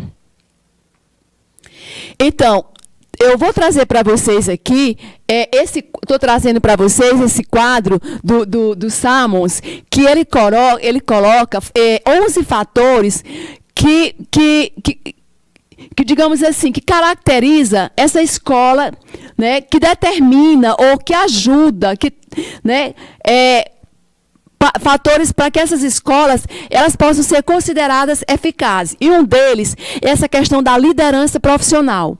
Ou seja, é preciso que a escola, os profissionais que trabalham na escola, é preciso que eles sejam objetivos, eles saibam, de fato, com clareza, qual é o papel deles naquela escola. Depois, o enfoque participativo. Então, dando continuidade, o professor Newton, ele coloca que uso muito a expressão tratar igualmente os desiguais é promover desigualdade. Casos de déficit específico precisam de atenção e medidas específicas, mas, ao final, todos precisam atingir objetivo. Concordo plenamente com você, né? Quer dizer, esse tratar igualmente os desiguais é no sentido de dar oportunidades específicas, né? Eu trabalhei com crianças com deficientes durante muito tempo e uma coisa que nos ajudava bastante era essa capacidade que a gente procurou desenvolver desde o início do nosso trabalho de escuta. Né? Quer dizer, esse escutar o outro não significa só a questão de ouvir, mas esse escutar deixar que essa pessoa se apresente. Ela se apresentando, nesse momento que ela se apresenta, é importante porque a gente começa a entrar nessa realidade do outro, né? Quer dizer, não dentro dos meus conceitos, daquilo que eu acho que é diferente, daquilo que eu acho que o aluno precisa saber, não desse conceito já formado que eu tenho do saber, né? Mas você entrar na realidade do outro, entender que ele pode sim estar comunicando a forma como ele está vendo aquela realidade. E ele pode estar fazendo isso de uma forma a forma que ele está fazendo é diferente da forma como eu vejo, mas tem um significado para ele, tá? Então, um outro fator são objetivos e visões compartilhadas. Essa unidade de propósito. É muito interessante que na escola exista essa unidade. Que cada professor ele tenha a oportunidade de falar, mas que ele também procure buscar, digamos assim, até esse momento de colocar as suas dificuldades, de colocar os seus potenciais sobre a mesa e ali cada um vê o potencial que pode estar ajudando um ao outro. Aquela fala, aquela ideia, aquele compartilhar, ele é muito importante para que toda a gestão, ela possa, digamos assim, ela possa alinhar um trabalho em que haja essa participação colaborativa que hoje, digamos assim, é algo que está muito em destaque, né? Esse trabalho colaborativo. Um ambiente de aprendizagem, que seja um ambiente ordenado, um ambiente de trabalho atraente, uma concentração no ensino e na aprendizagem, maximizar o tempo dentro de sala de aula e dar o ensino e objetivos claros, altas expectativas, né? Eu criar nesse meu ambiente de sala de aula altas expectativas, onde esse aluno ele consiga enxergar dentro daquilo que está oferecido para ele, digamos assim, abertura de caminhos, respostas a desafios, né? Depois, incentivo positivo, monitoramento do progresso, direito e responsabilidade do aluno. Isso aqui é muito importante. O aluno precisa saber que ele tem os deveres, que ele tem os direitos, mas que ele também tem o seu dever, que ele também tem os seus deveres. A parceria casa e escola, isso aqui é muito importante. O envolvimento dos pais na aprendizagem de seus alunos é muito importante. E a escola precisa, de uma forma criativa e atraente, trazer essa escola, esses pais para dentro da escola. Essa teoria é Núbia Alencar. Não, Clenúbia Alencar. Essa teoria é essencial, mas na prática para o nivelamento, seja eficaz no ensino médio, é indispensável o auxílio de atividades oficina para recuperação no outro turno. Muito importante, porque a escola ela tem toda uma rotina e existem algumas necessidades que elas são muito específicas e que elas demandam um tempo e habilidades diferenciadas para cada aluno. Então, dentro de sala de aula, por mais que o professor se esforce, ele não consegue, digamos assim, encontrar uma estratégia para desenvolver uma habilidade que para aquele aluno, digamos assim, não digo em déficit, mas ainda não está favorável para a aprendizagem. Então, essa oficina no outro turno, de uma forma diferenciada, com recursos também específicos, isso aqui é muito importante. Depois, a organização orientada à aprendizagem, que é exatamente isso, Clenúbia, que você está dizendo. Essa orientação, essa organização orientada, que pode ser através de oficinas, né? Que foi muito boa a sua inferência. Depois, projeto de nivelamento da aprendizagem. A gente vai correr porque eu só tenho 10 minutos. Então, a gente está trazendo essas sugestões aqui que eu vou passar. E a avaliação diagnóstica, o professor também já falou, mas assim, uma coisa que é muito importante é que no nivelamento é preciso, né, que Heloísa Luque, ela destaca muito essa questão de um acompanhamento, né? Você faz uma avaliação diagnóstica, que eu vou colocar bem aqui as etapas. Você faz uma avaliação diagnóstica, você individualiza a história de cada instituição, de cada sala de aula, de cada aluno, né? E você traça a sua própria identidade daquela escola, daquela sala de aula, daquele aluno. Depois você faz uma apropriação dos resultados das avaliações, porque com esses dados na mão, você vai chegar à análise dos resultados. Depois você a partir da análise dos resultados, o que você compreendeu, por que aquele aluno está no nível X e não está no nível Y. Então, você vai tratar agora sobre ações sobre esses resultados. E depois, projetos de intervenções considerando as necessidades específicas de cada escola, de cada sala de aula e de cada aluno. Né? E uma sugestão que hoje tem se trabalhado muito e que tem dado muito certo é a constituição de grupos produtivos, em que estudantes com diferentes níveis de aprendizado constituem grupos heterogêneos para trabalhar os elementos curriculares, bem como os referentes aos itinerários do ensino formativo do ensino médio. Então, esse plano de nivelamento, eu só pensei da gente fazer uma retomada para a gente entender essa sistematização que esse trabalho precisa ter, buscando novamente, lembrando essa escola eficaz que eu preciso oferecer para essa população. Primeira coisa, é identificar o problema, analisar as causas, considerar as soluções, selecionar as soluções, desenhar, implementar e avaliar. Então, para cada plano de intervenção, seja do professor, seja do gestor, seja da secretaria, como um trabalho em rede, é preciso que se pense num plano sistemático em que eu preciso entender o que é. Eu fiz toda uma avaliação diagnóstica, digamos assim, o que eu preciso, qual vai ser o plano, vai ser relacionado a quê? É a indisciplina do aluno? Quer dizer, eu cheguei à conclusão de que todo o meu trabalho, mesmo dentro de sala de aula, mesmo todo o meu empenho dentro de sala de aula, mas o que me revelou? Naquela minha análise que eu fiz da minha avaliação diagnóstica, da minha observação na sala de aula, eu cheguei a que, digamos assim, o que foi, né? O que me veio, né? A minha compreensão chegou a quê?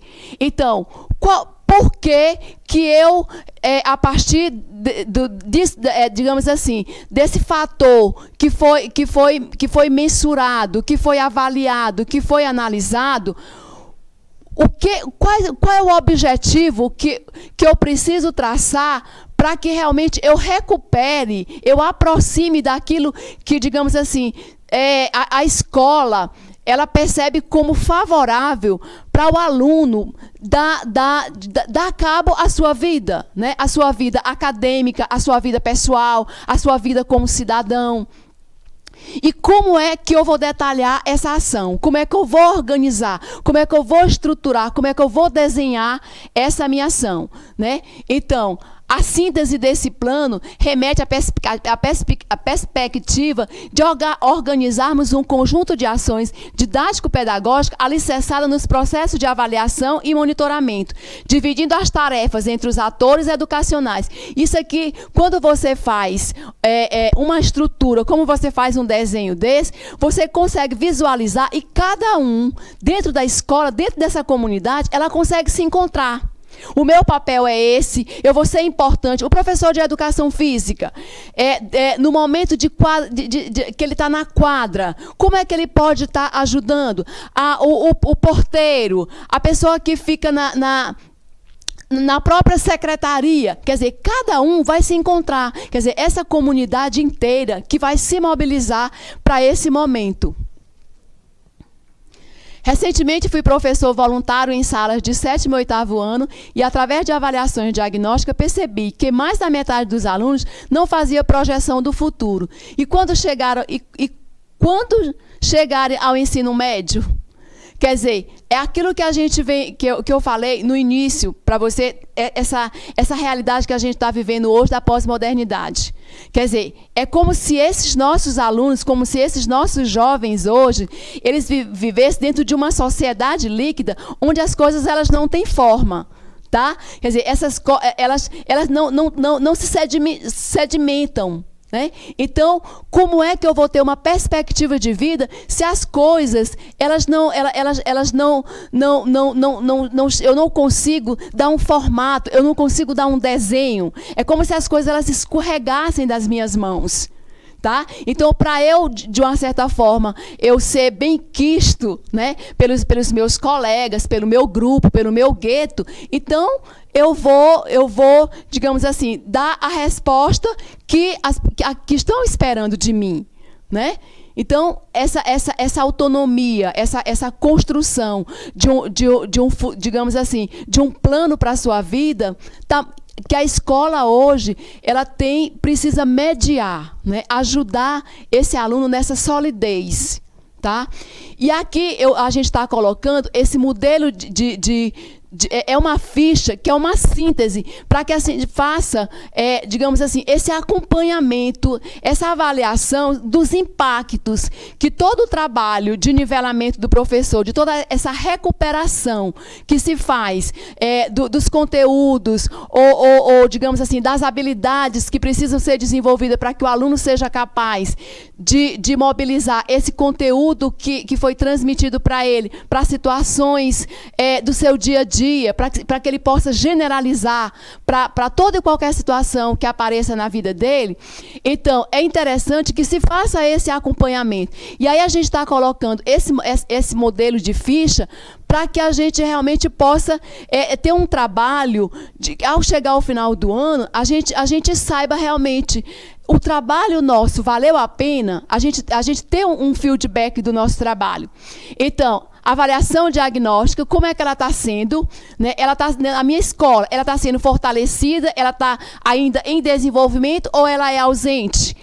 A divulgação dos resultados individuais aos estudantes, a parceria família e a escola, orientação didática ao trabalho do professor, aulas direcionadas, equidade no ensino para os alunos, divisão responsável da equipe, elaboração do plano de ação, avaliação periódica do plano de ação. Tudo isso daqui eu vou conceituando. Na minha escola, ela está isso aqui está sendo fortalecido, ainda está em desenvolvimento, ela está ausente, tá? Então, isso aqui é um esquema que a gente está colocando para que a gente realmente acompanhe, né, esse nosso trabalho. Todo esse trabalho, no final do ano, a gente consiga realmente visualizar quais foram os impactos, o que é que precisa melhorar para o próximo ano, né? E, de uma certa forma, a gente buscar entender aquilo que se fez durante o ano, que foi aquele trabalho de realmente essa reflexão e essa ação, ela me levou a quê? Né? Quais foram os resultados? Né? Então, assim, foi meio corrido, né? Porque a gente teve que realmente, são muitas informações, mas, assim, nós estamos abertos, né? Vamos estar a cada dia estudando, buscando encontrar essas soluções e estamos juntos, né? Na busca de abrir de construção de pontes. Tá bom? Muito obrigada e obrigada principalmente pela participação de vocês.